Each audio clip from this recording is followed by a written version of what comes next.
So welcome to the step 12। Well अभी तक का मैं आपको एक छोटा सा इंट्रोडक्शन दे देता हूं कि हम राहुल की बात कर रहे हैं, जो महज 18 साल का बच्चा है, जो कि एक मिडिल क्लास फैमिली से आता है और उसके सपने बहुत बड़े बड़े हैं, उसे बहुत बड़ा आदमी बनना है और उसके लिए वो तरह तरह के प्रयास भी कर रहा है। पर अब हम राहुल की ही बात कर रहे हैं कि जैसे ही राहुल लाइफ में कुछ आगे करना चाहेगा, कुछ अलग करना चाहेगा, तो उसे क्या क्या चैलेंजेस फेस करने पड़ेंगे। आज इस एपिसोड में हम बात करने वाले हैं ऐसे लोगों की जो राहुल के आसपास हैं, राहुल के खुद के माँ बाप, राहुल के रिश्तेदार, राहुल के दोस्त, राहुल के आसपास का जो सर्कल है वो उसे बहुत इन्फ्लुएंस करता है। अब होता क्या है, जब हम पॉजिटिव और नेगेटिव माइंडसेट के बारे में समझने की कोशिश कर रहे हैं, कुछ चीज़ें आपको समझनी पड़ेंगी। हम बात कर रहे हैं उन लोगों की जो पॉजिटिव है और जो नेगेटिव है। सबसे पहले मैं नेगेटिव लोगों की बात करूंगा, क्योंकि राहुल को, आपको क्या लगता है कौन से लोग ज़्यादा मिलेंगे? आप कहोगे नेगेटिव ही ज़्यादा मिलेंगे, क्योंकि हम लोगों को भी नेगेटिव लोग ज़्यादा मिलते हैं। नेगेटिव कौन होता है? नेगेटिव बेसिकली वो आदमी होते हैं, अगर आप कुछ भी करना चाहोगे तो वो साफ बोलेंगे आपके मुंह पे कि भाई तेरे से नहीं होगा। एग्जाम्पल के लिए राहुल की बात करते हैं। राहुल जिम में जाता है, आज वो सोचता है कि यार मैं डेडलिफ्ट मारूंगा और वो नया नया है, तो मान लेते हैं उसने 120 किलो लगा रखा है वेट। अब वहां पर कोई आदमी नेगेटिव है और साफ बोलता है भाई तेरे से नहीं होगा, तेरे बस की नहीं है, और राहुल हार मान लेता, बात खत्म हो गई। अगर राहुल कोशिश भी करता तो क्या होता? आप कहोगे कि यार अगर वो नया है तो शायद वो 120 किलो से डेडलिफ्ट नहीं लगा पाएगा। एग्जाम्पल है ये। इसी तरीके से कोई भी अलग काम अगर किसी को करना है, मान लीजिए कोई बिजनेस करना चाहता है, तो सबसे पहले आसपास के लोग क्या बोलेंगे? भाई तेरे से नहीं होगा। तो नेगेटिव लोग हमारे आसपास होते ही। अगर हम कुछ भी नया करना चाहते हैं, कुछ भी अलग करना चाहते हैं, तो साफ एक ही चीज आएगी कि ये नहीं हो सकता। अब मैं आपको कमाल की बात बताता हूं, जो नेगेटिव लोग होते हैं वो पॉजिटिव लोगों से 80% ज्यादा एक्यूरेट होते हैं। ये ज्यादा एक्यूरेट होते हैं। जो ये बोल रहे हैं ये सही बोल रहे हैं, ये सही बोल रहे हैं कि भाई नहीं हो पाएगा। ठीक है, मैं राहुल के दोस्तों की बात करता हूं। राहुल अपने किसी फ्रेंड के साथ जिम जाता है और राहुल चाहता है कि अच्छी फिजिक बनाना।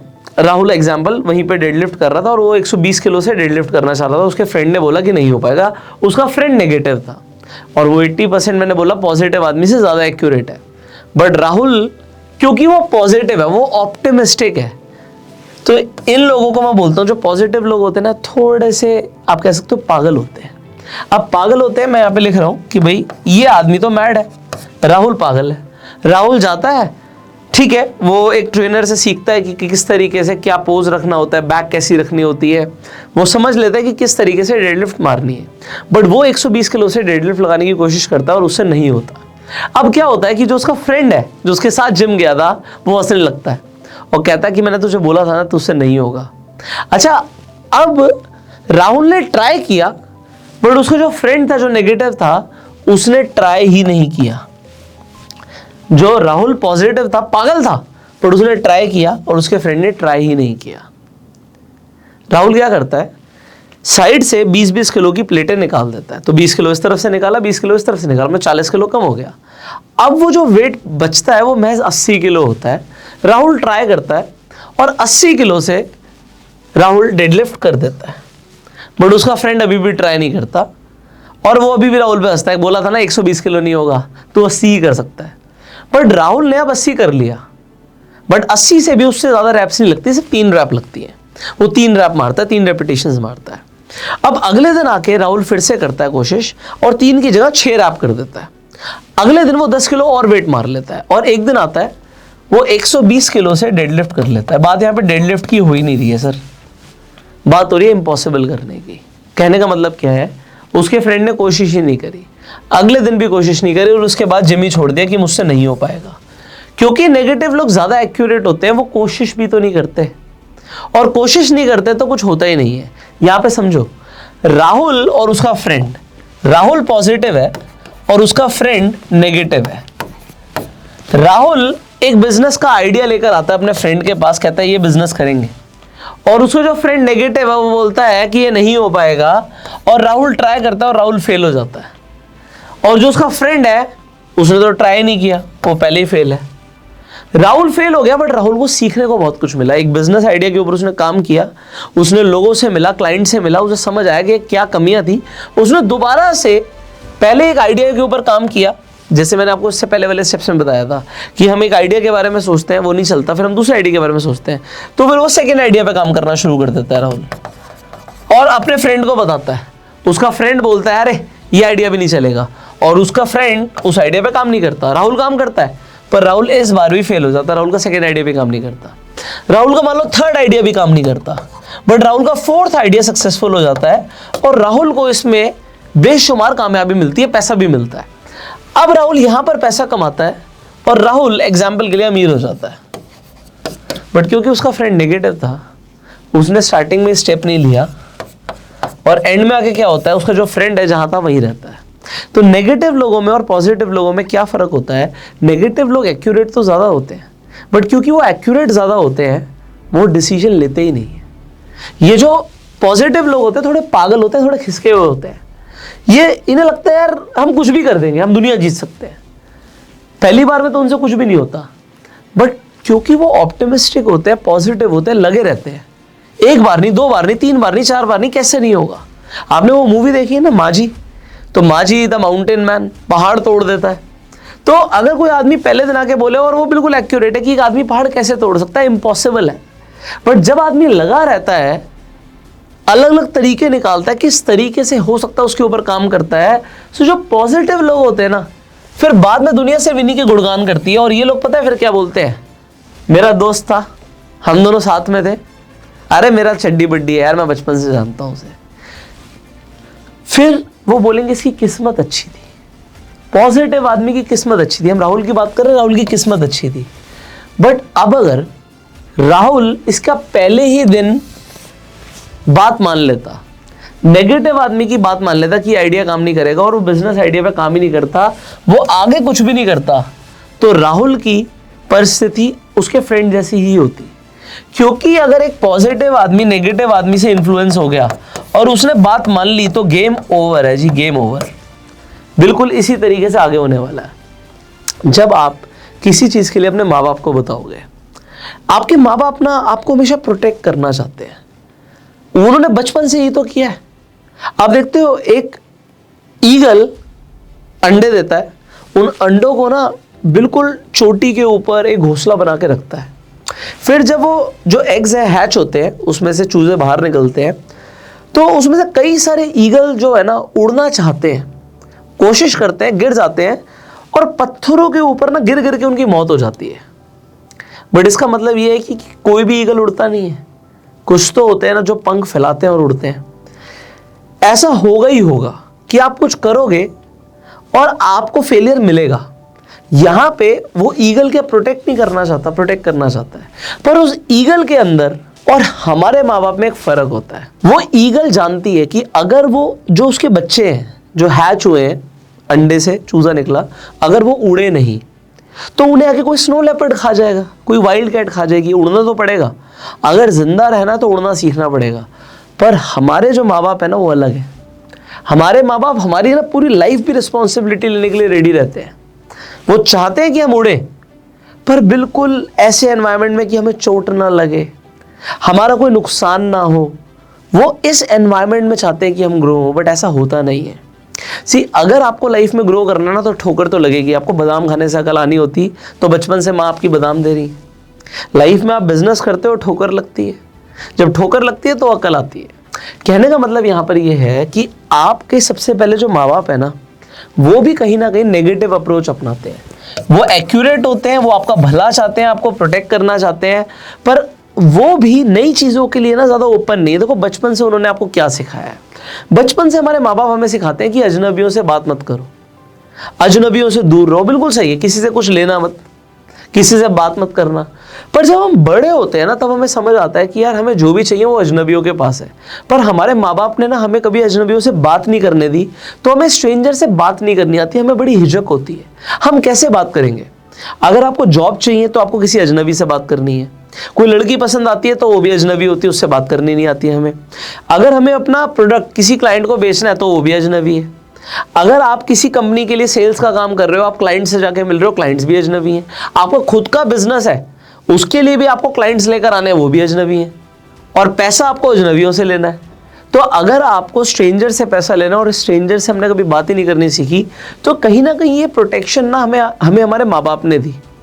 हमें बोला गया स्टार्टिंग से कि अजनबियों से बात मत करो। सिमिलरली पैसा अपने हाथ में मत रखो। कई सारे बिलीफ सिस्टम्स हमारे माँ बाप ने हमें दिए। मैं नहीं कह रहा माँ बाप गलत है, बट वो हमेशा आपका प्रोटेक्शन चाहते थे कि आपका कभी नुकसान ना हो। सिमिलरली होता क्या है, जो हमारे रिश्तेदार होते हैं, जो हमारे रिलेटिव्स होते हैं, उनकी भी कहीं ना कहीं एक नेगेटिव अप्रोच होती है। मैं आपको बताता हूँ, वो चाहते हैं कि आप एक कंफर्ट जोन में रहो, वैसा करो जैसा दुनिया कर रही है। आप जब भी कुछ नया करना चाहोगे ना, एग्जाम्पल मैं अपना देता हूँ। जब मैं 17 साल का था, मैंने 12th पास आउट करी। मैंने अपने माँ बाप को बताया और उन्हें कैसे भी करके कन्विंस किया कि मैं अपना इंस्टीट्यूट खोलना चाहता हूँ। जब मैंने अपने रिलेटिव्स को बताया ना, तो उन्होंने जान लगा दी भाई मुझे एग्जाम्पल्स देने में कि उसने भी किया था और वो नहीं कर पाया, उसने भी किया था वो नहीं कर पाया, तो वो कर जो दुनिया कर रही है। देखो, अगर आप सक्सेसफुल लोगों को देखोगे तो वो बहुत लिमिटेड होते हैं, और अगर आप मासेस को देखोगे तो मासेस सक्सेसफुल नहीं होते। तो सक्सेस ना कुछ इस तरीके से होती है। एक माउंटेन होता है ना, तो माउंटेन के टॉप में सक्सेसफुल लोग हैं, बट ये बहुत लिमिटेड है। और माउंटेन के बेस में दुनिया है, यहां पर सब है। अब अगर आप ऊपर देखोगे, लिमिटेड लोग हैं, यहां पर चढ़ना आसान नहीं होता, बट अगर आप सिर्फ वही करोगे जो दुनिया कर रही है, तो आप कभी चढ़ भी नहीं पाओगे। आपको कुछ तो अलग करना पड़ता है। There has to be something different. But इन लोगों का बिलीफ सिस्टम बहुत अलग होता है। मैं एक एग्जांपल देता हूँ, मैं अपनी वाइफ का एग्जांपल देता हूँ आपको। अब मेरी वाइफ का एक बिलीफ सिस्टम है, मैं पॉजिटिव नेगेटिव की बात नहीं कर रहा, एक बिलीफ सिस्टम है। एग्जाम्पल के लिए, मेरी वाइफ के सोने के उठने से पहले मैं उठ जाता हूँ और मैं सुबह सुबह अपने वर्कआउट के लिए, जिम जाना है या स्पोर्ट्स खेलना, उसके लिए निकल जाता हूँ। और मुझे लगभग 3-3.5 घंटे लगते हैं, 4 घंटे लग जाते हैं वापस आते आते। तो एक बार मेरी वाइफ से लड़ाई हो गई, क्योंकि उसके बिलीफ सिस्टम से जो मैं कर रहा था वो मैच नहीं हो रहा था। वो कहती कि अगर तुम्हें वर्कआउट करना, एक्सरसाइज करना, 1 घंटा बहुत होता है, 1-1.5 घंटे में घर वापस आओ, ये क्या 3-4 घंटे तुम्हें लग रहे हैं। तो मैं उसे समझा नहीं सकता कि मैं क्या कर रहा हूँ।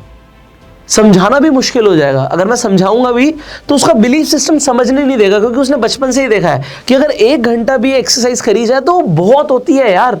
हमें कौन सा कुछ बॉडी बिल्डर बनना है या स्पोर्ट्समैन बनना है कि इतना टाइम देने की जरूरत है। बट उसे नहीं पता मैं क्या कर रहा हूँ। उसे नहीं पता कि पहले मैं 1 घंटे से वॉक करता हूँ, स्ट्रेचिंग करता हूँ, या उसके बाद वर्कआउट करता हूँ, या उसके बाद फिजियोथेरेपी भी लेता हूँ। उसे नहीं पता, और उसे जानना भी नहीं है। हो सकता है 1 घंटा बहुत है। सिमिलरली अगर आप कुछ अपने रिलेटिव्स को समझाने की कोशिश करोगे ना कि मैं भाई ये बिजनेस करना चाहता हूँ, तो वहां पर सबसे पहले वो बहुत सारे नेगेटिव एग्जांपल्स आपके सामने लेंगे, स्टोरीज लेंगे, और वो बोलेंगे इस पे भरोसा करो, इस पे बिलीव करो, ऐसा ही होता है, यही सच है। और वो भी गलत नहीं है, क्योंकि उन्होंने देखा ही वही है। जो उन्होंने देखा वो आपको बताने की कोशिश करते हैं। एग्जाम्पल के लिए, मेरे फादर के एक फ्रेंड थे जो एक सिविल इंजीनियर थे, और उनकी पोस्टिंग कश्मीर में थी। अब वो गवर्नमेंट जॉब कर रहे थे और वो बहुत खुश थे। गवर्नमेंट ने उन्हें काफ़ी अच्छी फैसिलिटीज़ प्रोवाइड कर रखी थी, घर प्रोवाइड कर रखा था, गाड़ी प्रोवाइड कर रखी थी। तो एक इंजीनियरिंग करने के बाद वो लाइफ में एक अच्छी स्टेज पर चले गए। और मेरे फादर कहते थे कि बेटा तू भी इंजीनियर बन, तेरी भी लाइफ ऐसी होगी। वो मुझसे फ़ोन पे बात कराया करते थे, और वो जो अंकल थे अपने अकॉर्डिंग मुझे बेस्ट गाइड करते थे। बट एक बार मैंने बोला उन अंकल को कि भाई मैं अपना बिजनेस करना चाहता हूँ, तो उन्होंने भी मुझे समझाने की बहुत कोशिश करी कि भाई ये मत कर। और उन्होंने मेरे फादर को भी समझाया कि भाई ये नहीं करके जो हम बता रहे हैं वो करने में क्या फ़ायदा है। और वो गलत नहीं है, वो अपने एक्सपीरियंस के हिसाब से बिल्कुल ठीक बोल रहे हैं। बट लोग ना दूसरे का एंगल समझना ही नहीं चाहते। आप समझ रहे हो, लोग दूसरे की साइड से ना पिक्चर को नहीं देखना चाहते। जो वो सोचते हैं, जो वो समझते हैं, जो उनका बिलीफ सिस्टम है, बस वही सही है। एग्जाम्पल, आप लाइफ में सक्सेसफुल हो जाते हो, पैसा कमाना भी शुरू कर देते हो, मान लेते हैं, बट आप घर पे बताते हो कि मुझे एक लड़की से प्यार हो गया है और मैं लव मैरिज करना चाहता हूँ। तो कई सारे ऐसी फैमिलीज होंगी, जैसे ही आप बोलोगे लव मैरिज, उनके दिमाग का अलार्म बज जाएगा। एक अलार्म बज जाएगा, ना ना ना, ये हमारे बिलीफ सिस्टम से मैच नहीं करता। जैसे ही कोई ऐसा पजल आता है, कोई ऐसा बीच में पजल आता है जिस पजल से उनका पजल सॉल्व नहीं होता, तो लगता है ना अलार्म बज गया, एक अलार्म बज जाता है कि नहीं यार ये कुछ अलग है। और आगे सुनने से पहले कि क्या फैमिली है, क्या लड़की है, क्या करती है, कुछ नहीं सुनना। लव मैरिज गलत है, बाद में सुनेंगे, पहले हम अपना सुना दें कि लव मैरिज गलत है। और वो आपको कई स्टोरीज बताएंगे, उसने भी लव मैरिज करी थी, देख कहाँ है आज, क्या उनकी मैरिज सक्सेसफुली, डिवोर्स ले लिया उन्होंने, इतने टाइम भी शादी नहीं चली, ऐसा होता है वैसा होता है। So they will give you so many reasons कि जो हम मानते हैं उस पर भरोसा करो। बट अब मैं राहुल को क्यों बता रहा हूँ ये फाइनेंशियल ट्रांसफॉर्मेशन के लिए क्यों ज़रूरी है। मैं राहुल को ये बताना चाहता हूँ कि भाई आप लाइफ में कुछ भी करोगे आपको ऑपोजिशन मिलेगा, रेडी रहना। आपको रिजेक्शन मिलेगा, रेडी रहना। अगर आप लोगों की बात पे जाओगे तो लोग नेगेटिव मिलेंगे, ज्यादातर लोग नेगेटिव होते हैं। दुनिया सिर्फ पैर खींचती है, हाथ पकड़ के ऊपर उठाने वाले लोग बहुत कम होते हैं। सिर्फ एक इंसान है जिन्हें आपके ऊपर अपने से भी ज्यादा भरोसा होगा, वो होंगी आपकी माँ। आपकी माँ को आप पे भरोसा होगा। मैं आपके फादर की भी बात नहीं करता, क्योंकि माँ को ना हमेशा बच्चे से ऐसा लगाव होता है कि कोई दुनिया में कुछ करे ना करे मेरा बच्चा जरूर करेगा, और माँ अपने बच्चे के लिए बहुत ज्यादा करती है। नेचुरल है ये नेचुरल फिनोमेना है। एक आपकी माँ आप पे भरोसा करती है और उनका भरोसा आपको नहीं तोड़ना। इसका मतलब क्या है कि अगर आज आप कुछ करना चाहते हो, मैंने आपको बताया था कि आपका पहला आइडिया सक्सेसफुल नहीं होगा, पर जो पॉजिटिव आदमी है ना वो पागल आदमी है यार, वो रुकेगा नहीं। वो नेगेटिव लोग सही बोल रहे हैं कि उससे नहीं होगा, और मैं आपको बता रहा हूं आपसे नहीं होगा, पर आपको लगे रहना है। आप कुछ भी करने की कोशिश करोगे, लोग आपकी टांग खींचेंगे, आपको बोलेंगे, पर आपको ना बातों से जवाब नहीं देना। आपको जवाब पता है कैसे देना है, कामयाब होगे। अब यहाँ पे नेगेटिविटी की अगर हम बात कर रहे हैं ना, तो एक जगह से और हमें नेगेटिविटी आती है जिसके ऊपर बहुत सारे लोग बात नहीं कर पाते, खुल के बात नहीं कर पाते, बट उनके मन में सवाल होता है। वो होता है आपका पार्टनर। देखो आप सब ना ज्यादातर यंग एज में हो, so you will have some relationships. आपके हो सकता है कोई बॉयफ्रेंड बने, कोई गर्लफ्रेंड बने, बट कई सारे ऐसे लोग होते हैं ना जो एनर्जी ड्रेनर्स होते हैं। मतलब आप उनके साथ रहोगे जब तक आपके अंदर एक अट्रैक्शन है, ठीक है, उसके बाद आपको मन करेगा यार यू गो।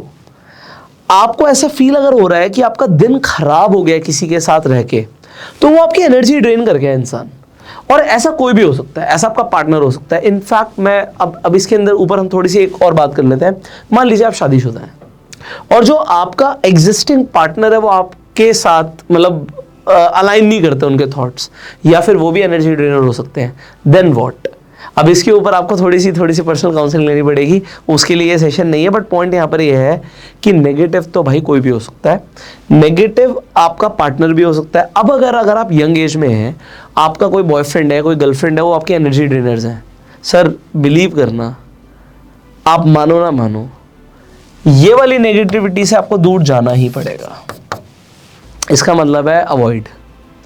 अगर आपको लगता है कभी कोई लड़की है, मैं उसके साथ रहता हूँ, ठीक है, एक अट्रैक्शन है, पर यार मुझे ऐसा फील होता है कि दिन खराब हो गया और ये बहुत एनर्जी खराब करती है, तो आपको फील हो जाएगा कौन से ऐसे लोग हैं जो आपकी एनर्जी ही ड्रेन कर देते हैं और आप किसी काम के नहीं रहते। आपको ऐसा फिर कुछ करने का मन नहीं करता, फिर कुछ काम करने का मन नहीं करता, आपको लगता है यार प्रोडक्टिविटी बहुत हैम्पर हो रही है।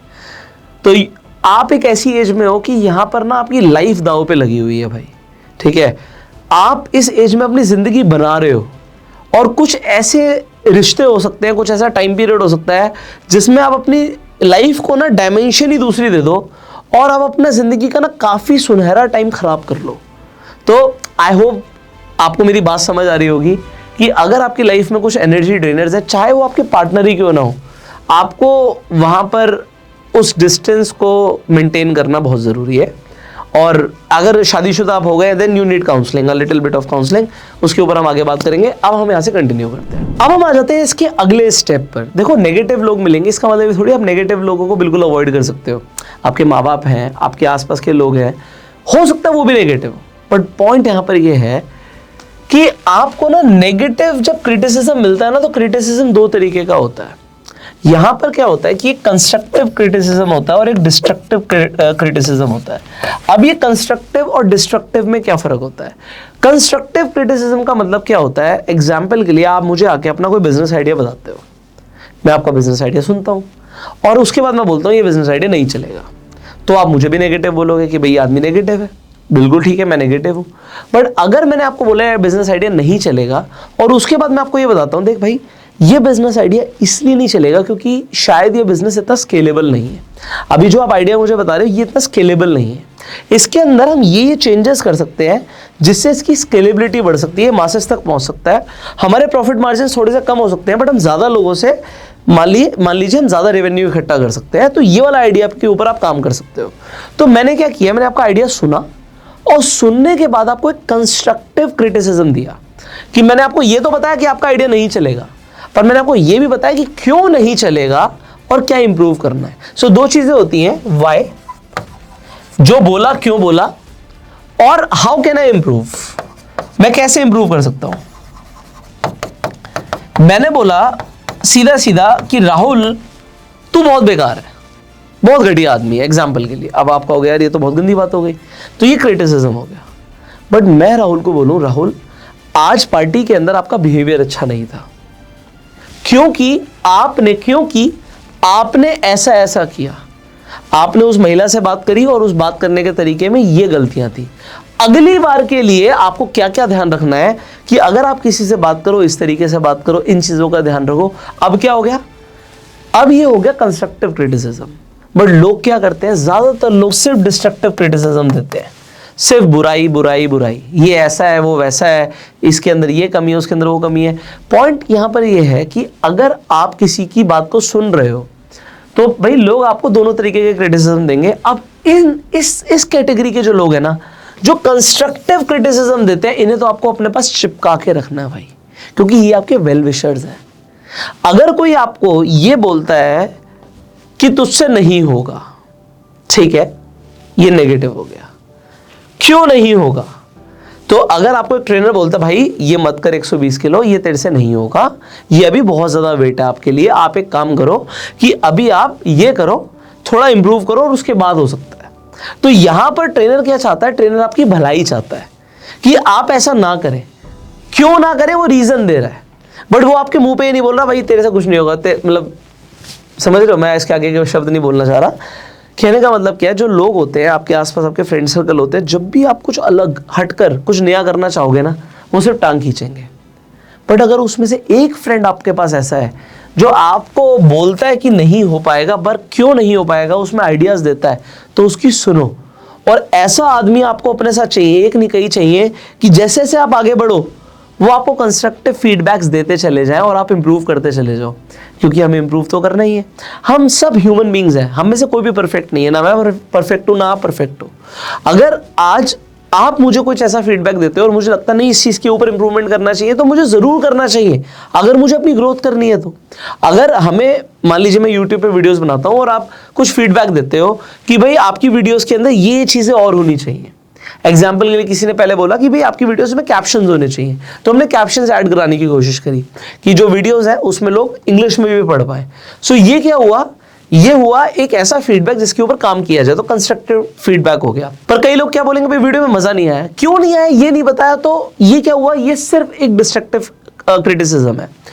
मजा नहीं आया, क्यों नहीं आया, मतलब अगर कोई मुझे बोले आपकी सारी वीडियोस बेकार हैं, तो शायद ये मैं मानने के लिए रेडी नहीं हूं, क्योंकि मुझे पता है कि इन वीडियोस में जो भी इस चैनल के ऊपर है उनमें क्या वैल्यूज हैं।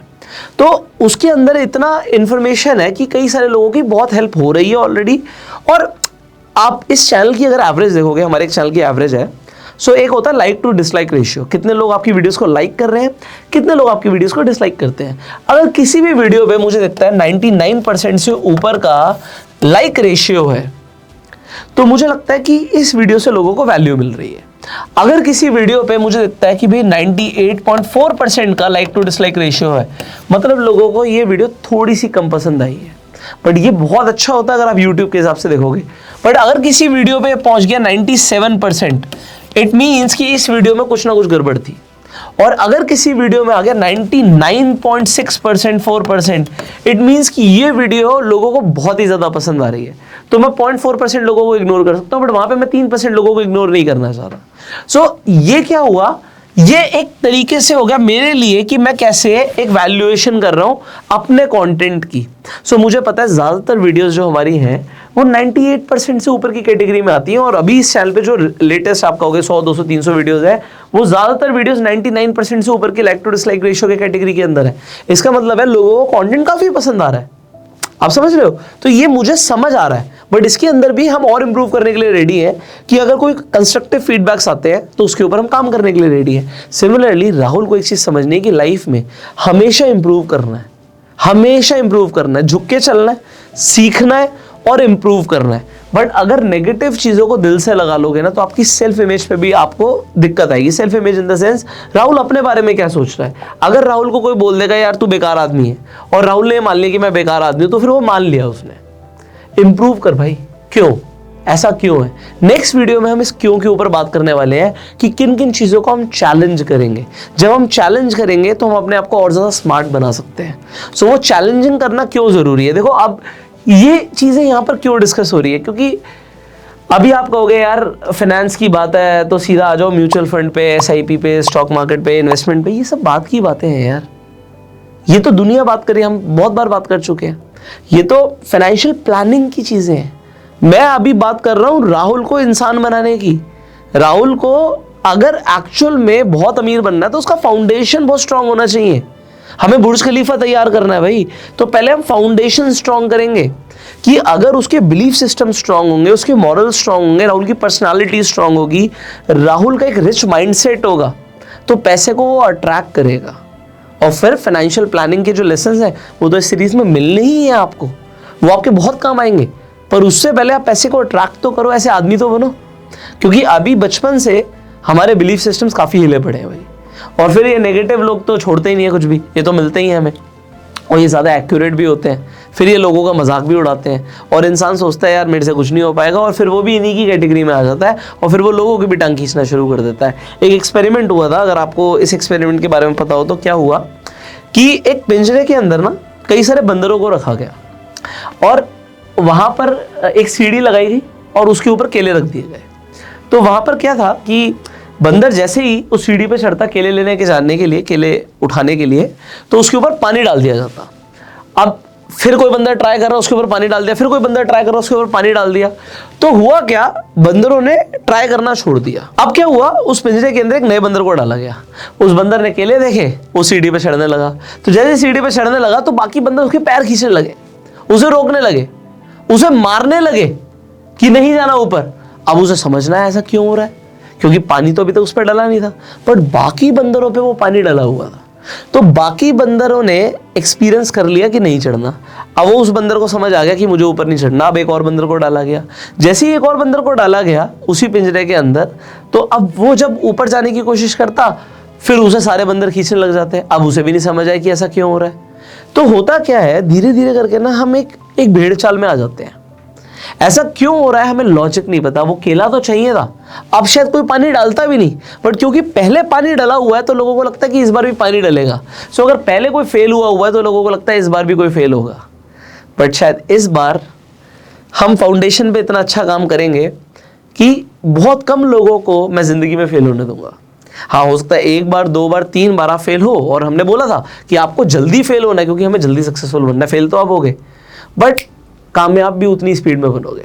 सो इस लेसन में हमने समझा है, इस स्टेप में हमने समझा है कि हमारे आसपास पॉजिटिव से ज़्यादा नेगेटिव लोग हैं और नेगेटिव लोग पॉजिटिव लोगों से 80% ज़्यादा एक्यूरेट होते हैं। वो जो बोल रहे हैं वो ज़्यादा सही है, पर पॉजिटिव लोग पागल होते हैं, इसलिए वो बार बार ट्राई करते हैं।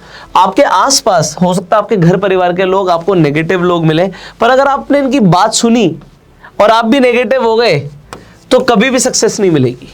You will never reach here.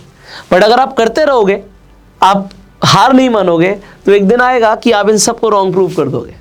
But वो उसके लिए बहुत टाइम लगता है। फाइनली हमने रिलेटिव्स की बात करी थी, हमने बताया था कि सक्सेसफुल लोग जो होते हैं वो बहुत कम होते हैं, लिमिटेड होते हैं, क्योंकि वो नहीं करते जो दुनिया कर रही है। पर अगर आपको सक्सेसफुल होना है तो आपको वो करना पड़ेगा जो सक्सेसफुल लोग कर रहे हैं, उन्हें देखो, उनसे सीखो। एंड फाइनली हमने बात करी थी कंस्ट्रक्टिव और डिस्ट्रक्टिव फीडबैक्स की। आपके आसपास जो लोग आपको कंस्ट्रक्टिव फीडबैक्स देते हैं उन्हें अपने साथ रखो, उन्हें चिपका के रखो, क्योंकि वो लोग आपके वेल विशर्स हैं, आपकी कामयाबी चाहते हैं।